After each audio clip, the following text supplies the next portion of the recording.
Number 1, what is your name, please? My name is Kevin Foster. Number 2. My name is Kevin Foster. Number 3. My name is Kevin Foster. Okay, panel, it's up to you to locate the real Kevin Foster, and here is his story. Please read along with me. I, Kevin Foster, am the first person to bicycle from one end of the Great Wall of China to the other.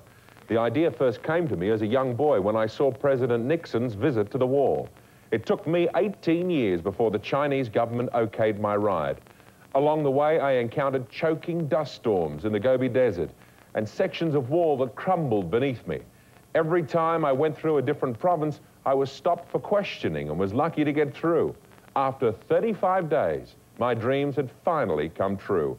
I spotted the end of my journey, the Pacific Ocean. Signed, Kevin Foster.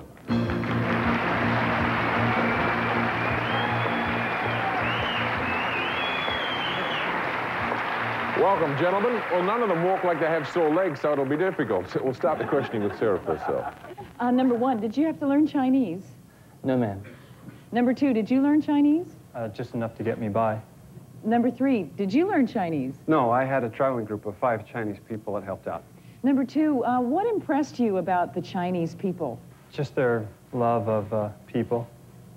Number 3, did you have any interesting experiences with some of the people? It seemed like the poorer the people were, the nicer they were to me. They were just very friendly. Sorry, Lynn, you're next. Number 1, how long is the Great Wall of China? It's 4,500 miles long. Number 2, what was the toughest part of the wall? Was there a real steep climb to any part of it? Probably the mountainous areas in the east were the toughest. Number 3, since you actually rode on the wall itself, on top of it, what was the bottom of it like? Well, it depended. In the Gobi Desert, it was all made out of sand. In the mountains out of Beijing, it was a lot of brick and rock. Number 1, did you ever wonder or question the kind of work that had to go into building this wall while you were riding? You were always impressed at every mile of just the immensity and the amount of work involved. Must have been fantastic. Gloria. What kind of questions, number 1, were asked of you as you were stopped in the various provinces? Mostly for official paperwork. Number 2, what would you do differently if you made this ride again? I don't think I do anything differently. Number 3, what kind of physical problems did you experience as you took this trip?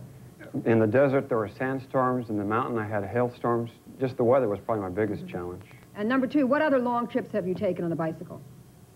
This is it. This was my first long trip. Number 1? I took a trip across country here in the United States. Number 3? Sorry. Ah, well, I'm going to carry on with that one then. Number 3, how much training and practice did you have before you started this expedition? I was actually given permission 3 years ago, so I've been riding about 25 miles a day for the last 3 years, just here in California. All right, number 1, why did it take so long to get permission, and whose permission did you have to get? The reason why it took so long to get permission is because of the Chinese bureaucracy and also the United States' bureaucracy, by the way. And finally, it was the Chinese Institute of Geography that gave me final permission.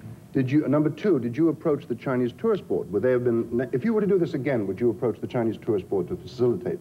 No, I would probably do the same thing I did in the first place and go through the political angle because it takes politics to get what you want. Number 3, Sorry, we've got to leave it there. Time is up, panel. Time to vote for either number 1, number 2, or number 3. Our team of challengers will receive $500 for each incorrect vote with the guarantee of a freewheeling $1,000. And if the panel is fooled completely, the team will bicycle away with $3,000. Panel, if you're ready to cast your ballots, Sarah, for whom did you vote? Well, all 3 of them look like athletes. All 3 of them look like they could do this ride. And I was really impressed with everybody's knowledge. So now I'm up to hunches.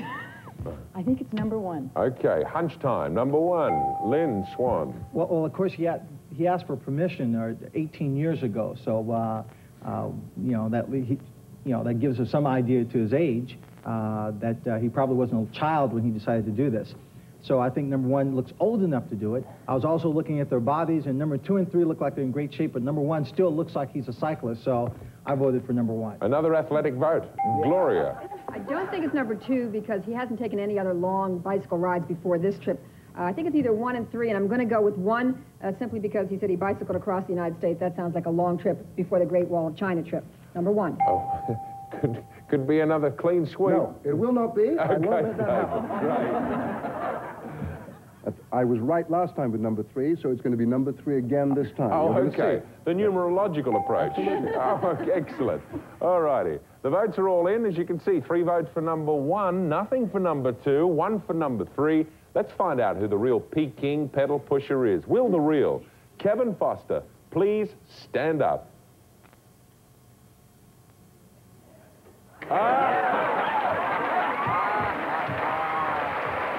Congratulations. Never thought it would be him. Never. Kevin, you fooled everybody. I believe you have another first in the record books. Last October, well, you know, because of Tiananmen, I couldn't do it last year, so I decided to spend 85 hours on the New York subway system, which gave me the Guinness record, and I got so much publicity out of that that I got the China trip. Fantastic. Is it true that after you've pedaled all the way across China, you want to do it again 20 minutes later? Is that true? No, Just kidding. Let's find out who our imposters really are. Number 1, congratulations, 3 votes. Who are you really? My name is Herb Cobb, and I teach chemistry at the Downtown Business Magnet High School. Okay. Number 3, 1 vote. What do you really do? My name is Ken Middleton, and I am a funeral director at Westminster Memorial Park. Well, you showed up a couple of stiffs on this panel, and so your team will receive $3,000 for stumping them, and thank you for being with us today on To Tell the Truth. We'll be back to play one-on-one with someone from our studio audience right after this. Lynn and David were just terrible. We'll see you next time for this next edition of To Tell the Truth. Cheerio.